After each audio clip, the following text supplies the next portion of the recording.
ते BOTच्या प्रोसिजरमध्ये आपण याचं टेंडरिंग प्रोसिजर करून आपण बिडिंग प्रोसिजर केली होती आणि त्याच्यानंतर आपलं जे बिडिंग प्रोसिजरमधून जेव्हा फायनान्शियल बिड ओपन होते तेव्हा आपला कॉन्ट्रॅक्ट साईन केला गेला आणि 2021मध्ये जानेवारीमध्ये मला याचा वर्क ऑर्डर भेटलेला. त्याच्यानंतर कोविडच्या काळामध्ये आम्ही त्या पार्कमध्ये काम राबवण्याचा सुरू केलं प्रयत्न आणि एक जवळपास 5-6 महिन्यामध्ये आपण तिथलं काम संपूर्ण केलेलं आणि सप्टेंबर 2021पासून आपण हे पार्क चालवतो आहे.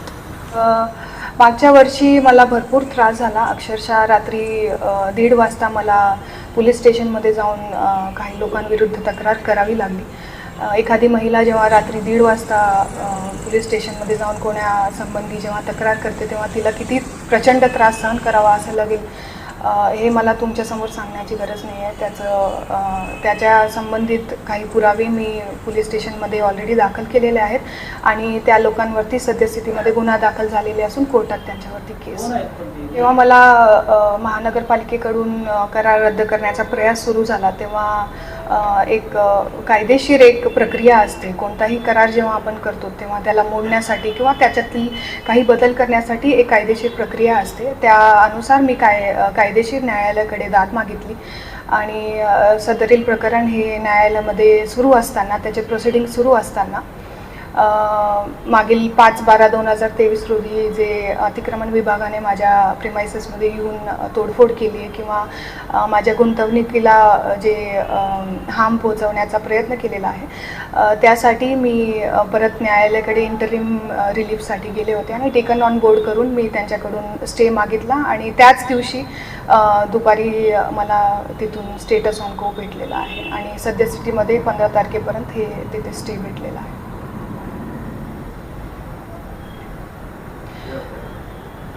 या व्यवसायात एक जवळपास 1.5 कोटीचा मी कर्ज काढलेला आहे आणि माझं स्वतःचं घर विकूनसुद्धा मी या व्यवसायामध्ये गुंतवणूक केलेली आहे.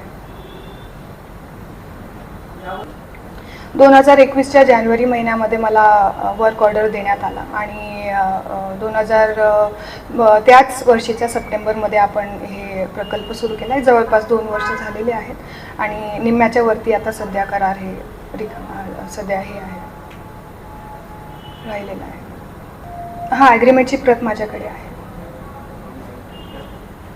ती एक कॉपी माझ्याकडे आहे. त्याच्याबद्दल काही विचारायचं असेल किंवा त्याची जी प्रत आहे ती मी तुम्हाला व्हॉट्सअपला टाकून देते. महापालिकेने काय करायला हवं? सर, महापालिकेने काय करावं हे म्हणण्यासाठी मी खूप छोटी आहे. मी एक महिला उद्योजक आहे आणि मी एक सर्वसामान्य महिला आहे आणि मी पहिल्यांदाच या उद्योजकामध्ये किंवा व्यवसायामध्ये गुंतलेली असून मला असं वाटत नाही की मी असं काही चुकीचं केलं आहे ज्याच्यामुळे की त्यांनी असा काही स्टेप माझ्या विरोधात उचलावा.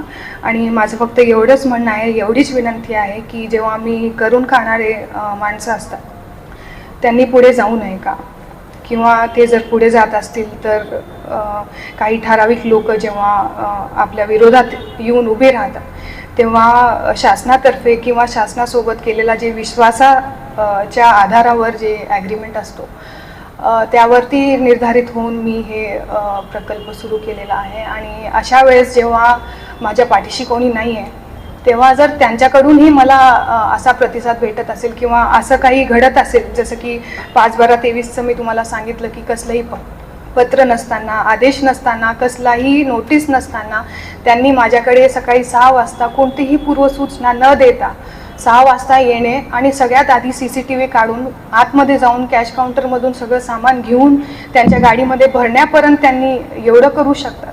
म्हणजे जेव्हा मी त्यांच्या समोर जाऊन त्यांना विचारते की तुमच्याकडे काही पत्र असेल, काही आदेश असेल तर सर प्लीज मला द्या, तेव्हा त्यांच्याकडे काहीही नसतं. तर अशा वेळेस एका महिला उद्योजकाने कुठं जावं? मी पोलीस स्टेशनमध्ये तक्रार केली सर, पण शेवटी आज हे घडलंय उद्या नाही घडणार कशावरून? करार असताना, न्यायालयात न्यायप्रविष्ट असताना जेव्हा माझ्याकडे असं काही घडू शकतं, तर आज जर न्यायालयाने माझ्याकडून जरी निर्णय दिला तर पुढे चालून हे नाही होणार आहे कशावर? सर, एखादा BOT टेंडर जेव्हा साईन होतो, बिल्ट, ऑपरेट आणि ट्रान्सफर आपण त्याला म्हणतो. तर जेव्हा एखादा BOT टेंडर साईन होतो तेव्हा त्याचा एक ॲग्रीमेंटचा, कराराचा एक नमूद ठरवलेला एक पिरियड असतो आणि त्या पिरियडच्या मध्ये जर कोणालाही ॲग्रीमेंट ब्रीच करायचा आहे किंवा टर्मिनेट करायचा असतो तर त्याचे वेगळे नियम असतात, त्याची कायदेशीर वेगळी प्रक्रिया असते. अचानकरित्या आकस्मिकपणे आपण येऊन अचानक सांगणे की तुमचं करार रद्द झालं आहे, हे मला संपूर्णपणे चुकीचं वाटलं. आणि जर माझ्याकडून, मी आजही सांगते की जर माझ्याकडून काही चुकलं असेल तर त्याला सुधारण्याची संधी मला देण्यात यावी. पण काही जर चूक झाली असेल नसेल तर त्या चुकीसाठी किंवा चूक झाली नसली, ती गैरसमज जी झाली आहे त्याच्यासाठी जर तुम्ही असे स्टेप्स उचलत असाल तर अशा वेळी मी दाद मागायची तर कुठे. म्हणजे न्यायालयामध्ये केस सुरू आहे, आर्बिट्रेशनसाठी कलेक्टर मॅडमकडे ते केस दाखल केलेला आहे, तरीसुद्धा जर ह्यांनी JCP घेऊन माझ्याकडे येऊ शकतात तर मी भरोसा ठेवायचा तर कोणावर.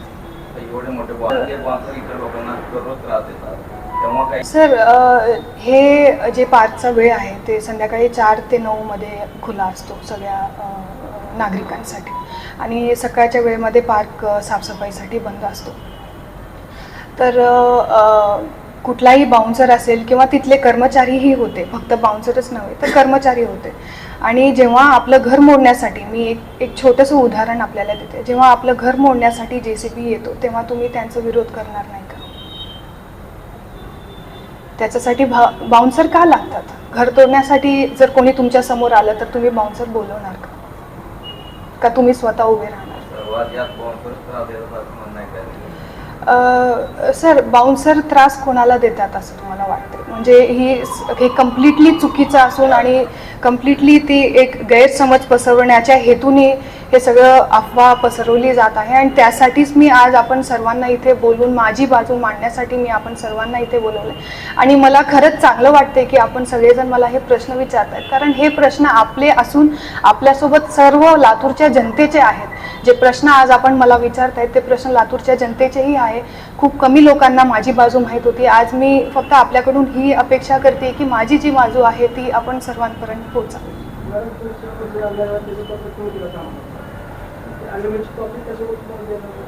मी देऊ शकते सर, ॲग्रीमेंटची कॉपी माझ्या समोरच आहे आणि ॲग्रीमेंटची कॉपी महानगरपालिकेमध्येही आहे. त्याची प्रत तुम्हाला जर पाहिजे तर मी त्याचा PDF फॉर्मॅट लगेचच तुम्हाला व्हॉट्सअपला करून टाकेल आणि त्याचं जर झेरॉक्स पाहिजे असेल तर आपल्या कार्यालयाकडे पाठवून देईल. नमस्कार, मी सोनाली उमेश विश्वासी, लातूर शहरातील वंडरवर्ल्ड लातूर नाना नानी पार्क येथील संचालिका. मागच्या 5/12/2023 रोजी माझ्या गुंतवणुकीवर महानगरपालिकेच्या अतिक्रमण विभागातर्फे बुलडोजर चालवण्यात आला आणि तिथे तोडफोड करण्याचा प्रयत्न करण्यात आला. त्याविषयी मी फक्त एवढं सांगू इच्छिते की कसलेही कागदपत्रे नसताना आणि न्यायालयात हे न्यायप्रविष्ट असतानासुद्धा जेव्हा हे अधिकारी माझ्याकडे येऊन दाबदबाव करून हे प्रकरण तिथे करत होते तेव्हा सद्यस्थितीमध्ये आम्ही न्यायालयाकडे दाद मागितली आहे आणि तिथे स्टेटस को प्राप्त झालेला असून 15 तारखेपर्यंत आम्हाला स्टे भेटलेला आहे. तरी माझी सर्व लातूरच्या जनताला आणि सर्वांना ही मीडियाला ही विनंती आहे की माझी ही जी व्यथा आहे ती सगळीकडे पोचवावी. आणि मी एक सामान्य महिला उद्योजिका असून मी स्वतः काम करून पोट भरणारी जी महिला आहे त्यांना आपण सर्वांनी साथ द्यावा आणि माझ्या ह्या लढाईमध्ये बळ म्हणून एक परमेश्वराच्या कपात आपण सगळेजण जनता जनार्दन येऊन मला मदत करसाल हीच माझी